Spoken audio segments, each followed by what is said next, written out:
The architecture of change, rebuilding the inner core and designing a life that compounds. Most people spend their entire lives waiting for luck, waiting for permission, waiting for the right moment. They're waiting for a lightning bolt to strike from the sky and magically rearrange their circumstances. A big break, a sudden opportunity, a miracle that absolves them from the responsibility of becoming someone new. And that wait quietly destroys them. Because here is the truth most people never hear. Success is not an event. It is not a destination you arrive at one dramatic day. Success is a system. It is a series of tiny, almost invisible decisions repeated long enough that the results become unavoidable. You don't build an extraordinary life by making one giant move. You build it by mastering the micro wins that most people are too distracted, too impatient, or too arrogant to respect. Your life today is not an accident. It is the perfectly logical outcome of the habits you've been practicing, consciously or unconsciously, for years. And if you want a different future, you don't need motivation. You need architecture. You need design. You need to stop drifting and start building. This is where change actually begins, not on the outside, but at the core. The slight edge that separates the powerful from the stuck. We live in a culture obsessed with overnight success. We see the headlines, the interviews, the highlight reels. We see the billionaire, the influencer, the high performer, and we assume they leaped there in one bold moment of courage. They didn't. They compounded their way there. Imagine a plane taking off from Los Angeles headed for New York City. If the pilot adjusts the nose of that plane by just 1 degree, you won't notice anything for the first hour. Everything looks fine. The sky is the same, the clouds are the same. But by the time the flight ends, you're not in New York. You're hundreds of miles off course.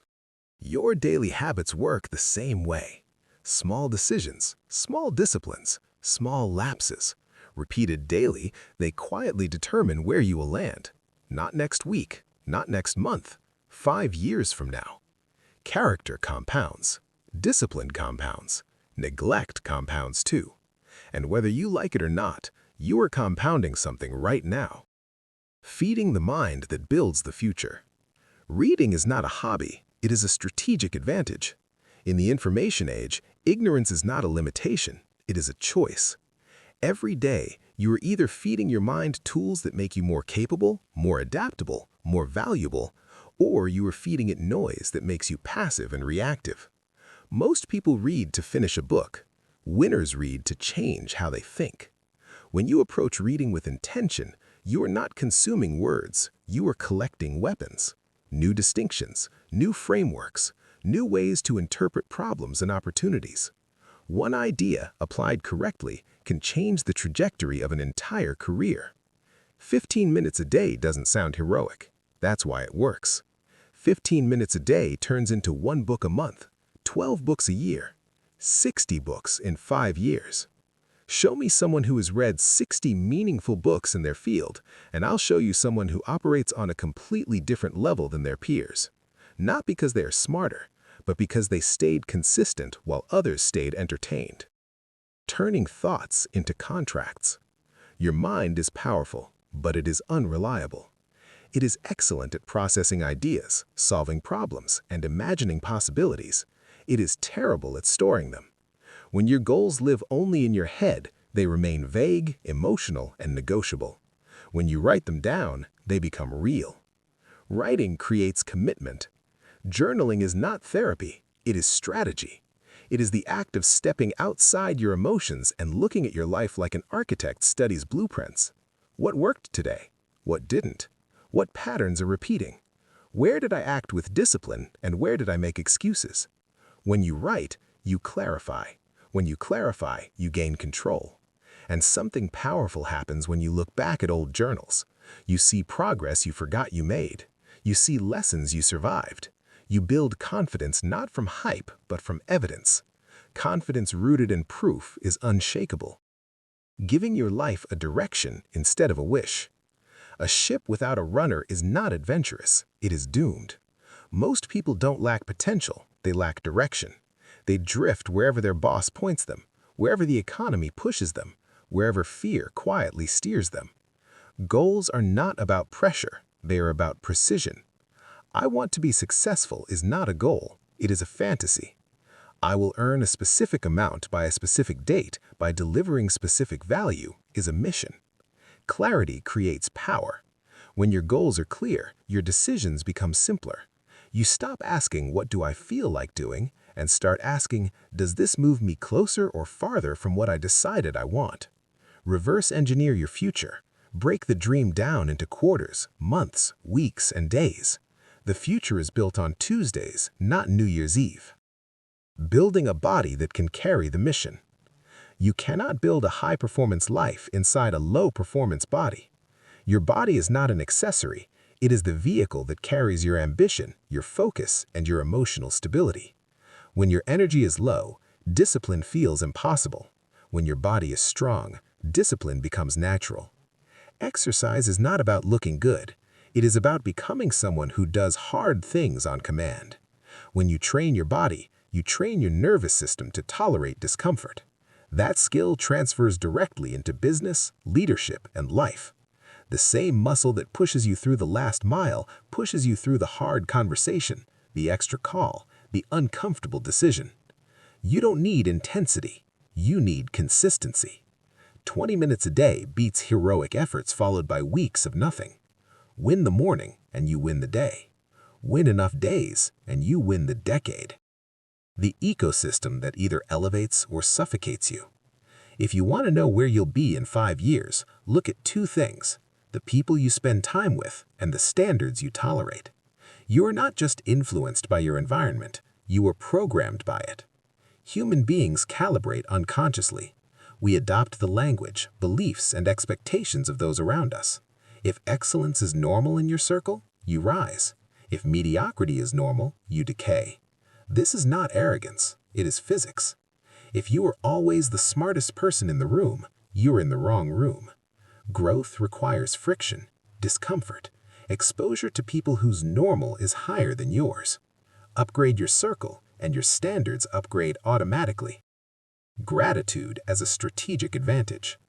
Gratitude is not weakness. It is not complacency. It is clarity. When you focus on what's missing, your brain enters survival mode. Creativity shuts down. Vision narrows. You become reactive, defensive, and impatient. Gratitude does the opposite. It signals safety.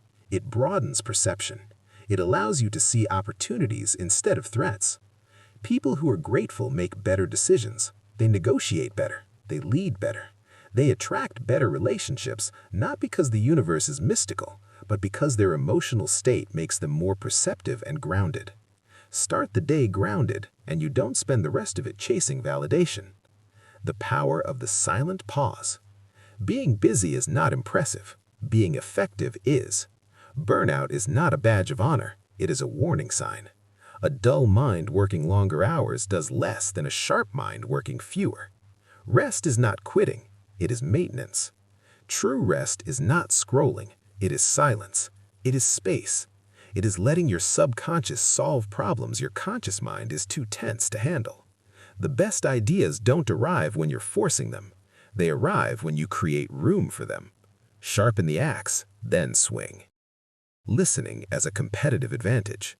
Most people listen to reply. Powerful people listen to understand.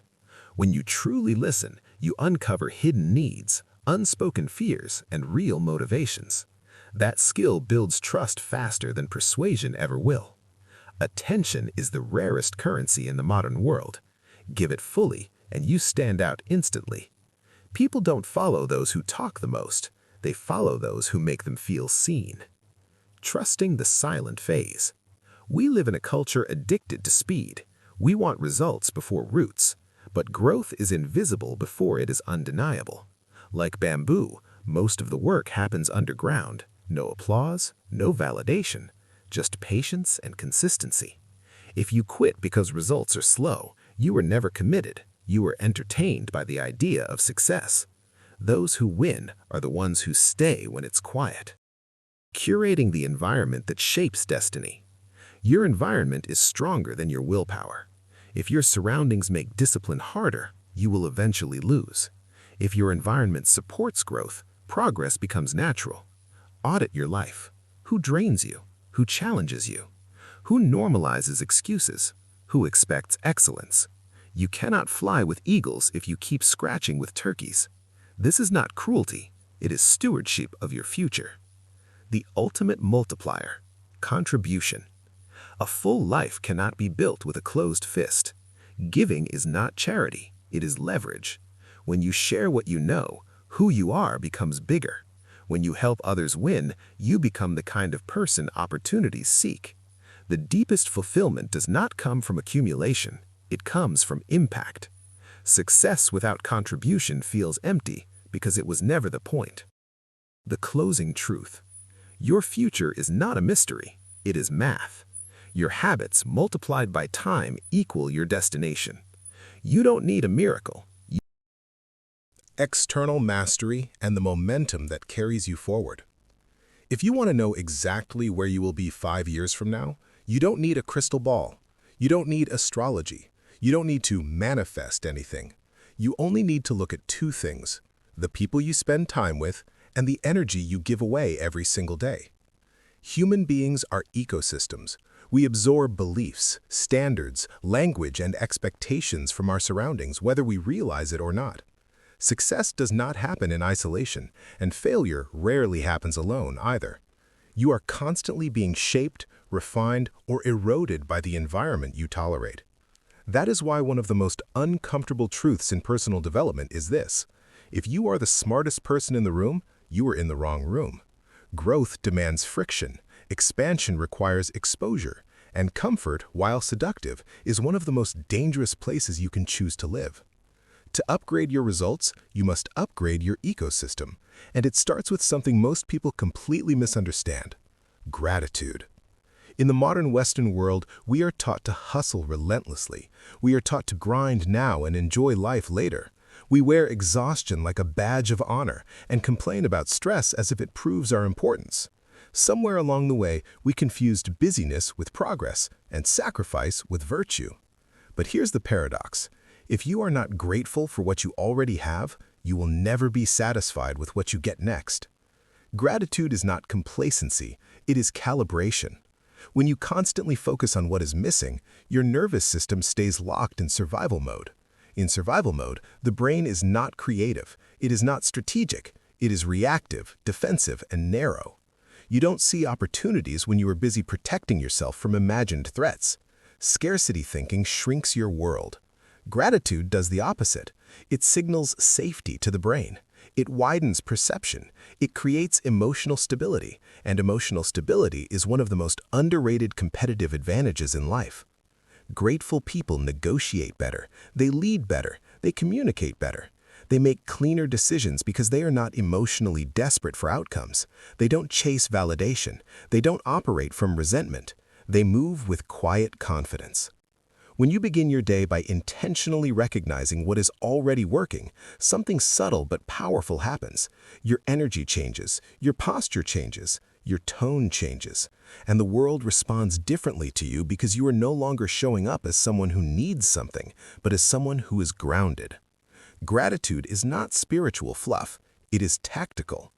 And once your emotional state is calibrated, you must learn when to stop pushing. We live in a culture that glorifies burnout. People brag about how little they sleep, how overwhelmed they are, how busy their schedules look. But productivity is not about effort, it is about effectiveness. Being constantly exhausted does not make you disciplined, it makes you dull. Imagine 2 people chopping wood.